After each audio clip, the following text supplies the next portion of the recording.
I consider myself just a human being who's learning the language of the universe. I'd like you to come on that journey, to start looking at mathematics differently.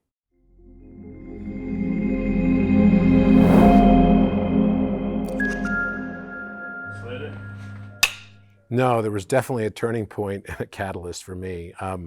I would say I never thought even 10 years ago that I'd be having this kind of conversation. When I was at Harvard Business School in 2014, I ended up meeting this fellow who was a clerk that was there to take my fingerprints so I could do an application for an investment bank that we were establishing. And while he did it, he said to me, he said, "Oh, I brought you something."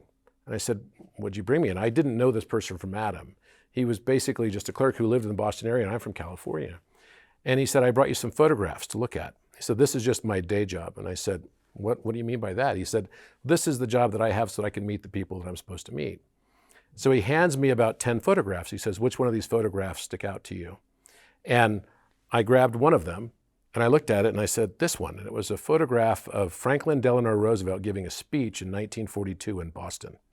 And he said, "Why does that stick out to you?" And I said, "I don't know, I just feel like I've seen it before." And I took the photograph, and he said, "It's for you to keep as a gift." And he said, "By the way, you were there." And I said, "Okay." I didn't know what to think of that. So I went back to my chair in the classroom, and we were having a lecture at the time. I was hosting this group of doctors who were learning how to be business people. And the professor that we had speaking is a woman by the name of Frances Frye. She's one of the top professors at Harvard Business School. And she noticed that I'd opened my notebook, but I wasn't taking notes. And so she called me out. And she said, "Robert, what are you doing?" And I had never even connected that the photograph I had just seen had anything to do with what I was writing in my notebook, because I couldn't listen to her lecture. What I started writing in my notebook was literally tens of pages of advanced math and physics stuff that I hadn't really ever been trained on. Of course, I was pretty good in math, and I was always good in physics. I'd been, president of a laser company in the medical device field, and I knew a lot about photonics. But this was very different. And I never connected the fact that he gave me this photograph that somehow opened something up in me. And I would say that, along with a meeting that I had with a Buddhist monk who took a 5-year sabbatical from one of the companies that I was CEO of, called Bausch & Lomb Surgical. You may have heard of Bausch & Lomb. Well, I went to go meet this fellow, and I wanted to be the first person to talk to him because he took a 5-year sabbatical from the company. He literally did a 5-year vipassana, right? Which is, not talking to anyone for 5 years. So I said, "What was it like to do that?" And he said, "There is no duality. There's only oneness." And I remember flying home after meeting him and thinking to myself, what did he mean by that? And he was a very powerful leader and very, very strong manager that had left for 5 years. And the team that replaced him during the 5-year vipassana that he was on wanted him to come back and put him back in the highest position. That's why I was meeting with him. So when I started flying home, I started noticing that all the things that he was talking about related to duality, I started writing down on a pad of paper antonyms. So words like humility versus arrogance, good versus evil, black versus white. And I started noticing that even words like Democrat versus Republican or fascist versus communist were actually more appropriately put on a circle than they would be associated with a linear line. That if you step a little bit to the right of being a fascist, you actually come out as a communist, and vice versa.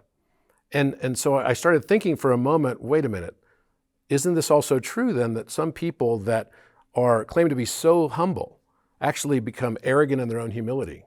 So it started me to ask questions internally about my own associations with duality and what duality was. And that was probably, it was around the same time as well, not long after that I met this fellow who gave me the photograph, that I started to have a real spiritual awakening. I haven't heard anything negative. I became an entrepreneur. So when I left professional management on a day-to-day basis in 2012, I started my own group of companies. And as such, people that leave professional management often ask why other people become entrepreneurs, because it doesn't really make sense, right? You're already successful, you're this far along in your career, why would you shift gears, right? Why would you change up? And so I started realizing, though, that I was in a mode of creativity. So I founded several companies, and I never really had time to stop and think and say, oh, I wonder what my colleagues think. It never really even came up as a discussion or topic of discussion. I ended up giving a TED Talk, and when I gave the TED Talk, people were asking, well, why are you giving a TED Talk? And I said, well, because it's something that I want to do, and I'd like to be able to sort of share, what I've experienced in life with other people, because to me, life is not just about making money. In fact, that's a tiny, tiny, tiny aspect of it. We're here so that we can learn and experience, and the more that we're able to share that joy of that experience, it's a very powerful thing. And for me, helping people to see past fear was a big theme in my life. It was always about how do I replace fear in my life with gratitude that I knew could help raise my frequency. And if I could help other people see it the same way, then it could have a big impact in their lives as well. To me, math is a language. I probably do consider myself a linguist. I speak 8 languages and I speak 5 very fluently. And when I started looking at mathematics, I went through a bit of a crisis in 2016 where I almost lost all that I had worked for. And I kind of got attacked by one of the venture capital partners that we had been in partnership with. And luckily, it came down to it that I had to raise $55 million in one day in order to retain, the value of the companies that I had basically built up. Luckily, somehow, we pulled it out. I ended up raising the money necessary to retain control of the companies that I'd worked so hard to build up. They were like children for me in a way. After that experience, I realized that I just could not get my head wrapped around why anyone would try to attack value like that. I just couldn't understand it. And I couldn't understand the notion of someone wanting to grab more for themselves rather than actually do something that just benefits everybody. And so I had to reconstruct my objective reality. And the way I started to reconstruct my objective reality, because it was so traumatic for me, having gone through it, I won the battle, but I felt like I lost a war in a way. And as I went through this process of reconstructing my objective reality, what is the basis of our objectivism, right? That is really, for me, it's numerical. It's 1 + 1 = 2. Numbers don't lie. But then I started questioning all those notions and assumptions and saying, is it really true that 1 + 1 = 2? And I reconstructed the mathematical world and geometric world along those lines. And what I found was a language. I'd never looked at math in this way before. I found a language within mathematics that showed me that the mathematical constants are verbs. So these numbers with these long tails on them that never end, it's like appending an ing on the end of a word like text. Texting becomes a verb. The numbers themselves are nouns, and geometry organizes the sentences into paragraphs, right, and communication. This is the universe's language and how it communicates with us. And when we start to see it in those terms, it opens up an entirely new world for people and their relationship with mathematics, because they'll now start seeing mathematics as a communication from the universe. Be that synchronistic, be that that it's trying to just tell us something about the world around us so that we can have a better understanding of it. But it comes down to these patterns.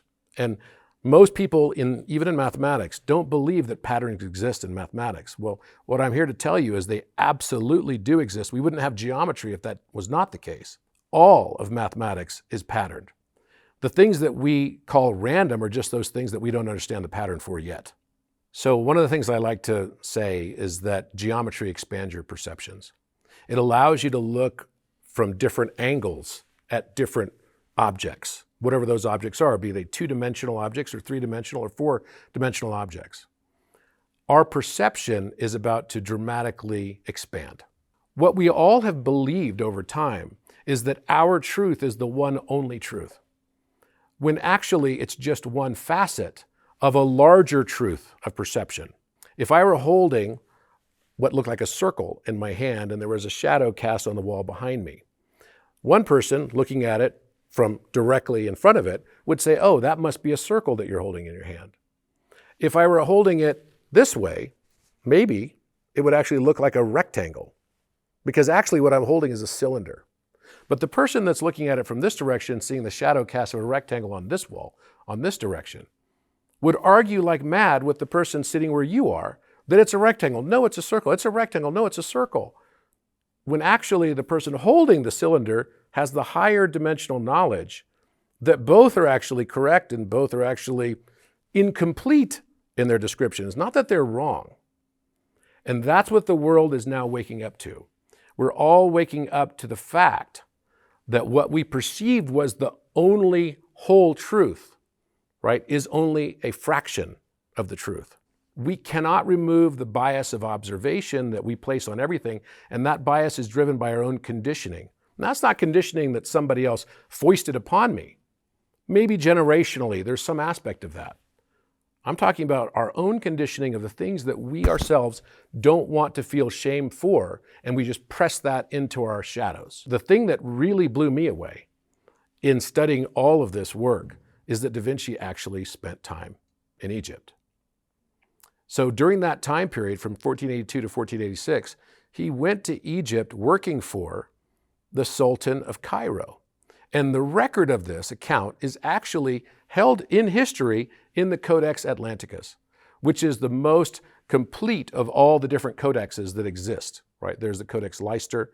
There are several other codexes, but this codex is the largest, and it's a compendium of all of his works and notes that he basically took that ended up getting gifted to Salai, who was one of his assistants at the time that he passed away in 1519. What this story does is it rewrites our entire understanding and history of what Da Vinci's life was, not only from 1482 to 1486, it gives a very detailed account of it, and it's also encrypted too. But it, most importantly, leads us to an encryption that takes all the paintings from 1486 onward, which he was incredibly prolific, right? But Da Vinci was only known to have painted about 20, maybe 22 different paintings and sort of drawings or sketches that were not like those that were used in using oil, et cetera, right? So there's not that many of those masterpieces out there. Vitruvian Man was a sketch. But when you look at all of those different works of art that he did, those masterpiece, iconic works of art that he did, they're all connected. And they're all encrypted. And the message is highly, highly consistent, and each one of them points back to Egypt. What I experienced in the pyramid on my second trip on May 7th of 2018 was something that absolutely changed my life. While I was in the pyramid with my friends, who were all business leaders from Orange County, California, I looked down on the rim of the sarcophagus. And for a brief moment, I had a memory of the exact same place where I was standing and looking down and seeing an alpha omega pressed into the rim of the sarcophagus in the king's chamber. Now we're talking about the most studied room in the only piece of furniture inside of all the Great Pyramid, right? In the most studied room, in the most studied building, right? What was the tallest building on the planet for over 4,000 years, at least, probably much, much longer than that. And yet the pyramid is famously devoid of any hieroglyphics or writing. And now I look down on the rim of the sarcophagus and I have a memory of being there when it's pressed into the rose granite. And then I look down again and there it was. An alpha omega, 5.6 inches in width, right? And beautifully pressed into the rose granite, covered in a very ancient patina that no one had ever seen before. Somehow in that moment of time, I knew my life has changed forever from that moment forward. And I brought over the Egyptologists and they looked down at it. They're like, did you just make this? And I'm like, yeah, I chipped it out. Now remember, the sarcophagus is made of rose granite. It's 55% quartz crystal. And granite has the unique property that sound waves carry through it at a speed that's 17.5 times faster than the speed of sound through air. So you're talking about an incredible cacophony, right? You're talking about a sarcophagus that literally, when you find the right resonance frequency for it, starts to make a noise that goes as loud as my voice. Whoa, whoa, whoa, whoa, whoa, whoa, whoa, like that. Like you've just turned it on or something. And if you try to take a hammer and a chisel to make a alpha omega on the rim of the sarcophagus, you will probably crack the whole sarcophagus. It's that brittle. Diorite rose granite is one of the most brittle materials on the planet. So I looked back at them and I said, yeah, right. I just chipped this out right now. And by the way, I measured it. And the proportions of it were perfect. 5.6 inches is relevant to the room because you might say, well, they were using the cubit. Actually, what we have found, my colleague Alan Green and I, the Great Pyramid integrates all the measurement systems that we use today. It integrates the cubit, the meter, and the foot. So when you understand that the perimeter of the Great Pyramid's King's Chamber is exactly 31.4159 meters, that's kind of astounding because you might recognize 314159 as being pi, right? That's pi times 10. Well, the square root of that number is 5.605. So the exact width of the alpha omega on the rim of the sarcophagus is matching up with the perimeter of the room when you take it and square it. That's very interesting because that's not something that some graffiti artist could have gone in there and just chipped out and gotten exactly the mathematical relationship that all the major mathematical constants were used in the formation and construction of the Great Pyramid. And those exact same math constants are embedded in those two letters on the rim of the sarcophagus. It's astounding. So this show called the Codex is actually the Code X because you are the X. I believe that the reason why we're here and what all these Renaissance cryptographers, philosophers, polymaths through time are trying to teach us is to remember who we are. And that's the greatest encryption of all. That when you start to realize that all through time, all those notions of what you believe to be the only paths, that you believe to be your ethical base, we are constantly judging everything around us. And when you understand, though, that we cannot separate our own observation from what is being observed, because quantum physics already shows us, Heisenberg's uncertainty shows us unequivocally that what we observe is dependent on our own biases going into that observation. That we can change outcomes just by changing our own perceptions. And by expanding our perceptions, we can actually experience a higher degree of dimensionality.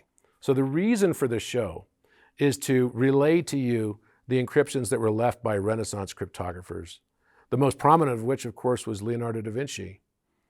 But not only Leonardo, we're going to go back in time with Plato, through even the Apostle Peter, and we're going to take us a walk through history to see all the different people have been pointing us in the same direction for us to remember who we are at this moment in time, to crack the code on ourselves. And that, to me, is what Ascension and Enlightenment is actually all about. You know, one of the great things that's happening in the world right now is that all the things that we gave up in our youth are coming back. So when I was 21 years old, I had to make money and I had to get a real job. I was a musician. I was a trumpet player. And I'm very happy because only a few weeks ago, I was able to get my trumpet fully refurbished over this last COVID year. It took a year. And now it looks brand new again, and I've been playing it again. I gave it all up because I knew I needed to buckle down. I needed to get a serious career, and I needed to make real money because I needed to be able to have a family. There's nothing wrong with that. But I didn't even want to associate from that moment forward with being a trumpet player or a musician because I had started to believe this conditioning bias that if I were a musician, then I'm not serious about life. What has happened now is we all have made choices like that. We skipped rungs on ladders. We gave up our loves. We gave up the things that we thought were, at one point in our lives, very important to us because we thought, oh, that's something that might garner me shame, or it might be something I'm just not proud of. Mathematics is the same for a lot of people. Mathematics is the subject that many people learn to hate in school. And it's taught in a way that is so difficult because, candidly, our entire educational system is built on commerce. Our entire educational system is built on a notion of scarcity. So that means that I need to almost dissuade people from going into mathematics because if there are more people that become really good at mathematics, then that makes my time less valuable. And if I can present it as being super difficult and very, very hard, I can probably command more time for the time that I associate with that mathematical work. And that's true for biology. You can't even be a regular biologist anymore. You have to be a nanoparticle, right? Or some sort of super specialized biologist, even to get a PhD these days. And this is one of the challenges that we have with the entire learning system. We've lost what it means to be a philosopher. Mathematicians, do you know that mathematics didn't even mean the word mathematics, which Aristotle later defined as the science of quantity? Do you know that the original meaning of the word mathematics was just learning generally? General learning. The reason why mathematics was a word that was used at the base of all learning is because it's the foundational basis of all learning. Pythagoras said all is number. What we have been led to believe in a way, and we've allowed ourselves to believe, because I'm not blaming anyone else for it, is that mathematics is this difficult to comprehend thing because we've not been taught that it's a language of communication with the universe. I don't even consider myself a mathematician per se, although I've published many papers now, and I wrote a book that is, now a bestseller in mathematics. I consider myself just a human being who's learning the language of the universe. I'd like you to come on that journey, to start looking at mathematics differently. People are falling in love with math again, just as I am falling in love with music again. It's no different than just looking at math from the perspective that most people see it as purely objective, but actually it's also the most esoteric. Numerology is on the far end of esotericism. It's all a matter of our viewpoint and our own perspectives on how we look at things. If we look at it as the language of the universe, it will be exactly that, and you'll have an entirely new relationship and experience with mathematics. And that's what my hope is, that you're going to be seeing a visualization form of mathematics in this show as well. I don't teach mathematics without putting visuals to it. And you'll have to see what it means and how it operates. And once you see it that way, you'll start realizing that geometry is nothing more than the brain's QR code reader. It wakes up our subconscious mind. You don't have to know every detail of it. You just have to be aware that that is actually happening.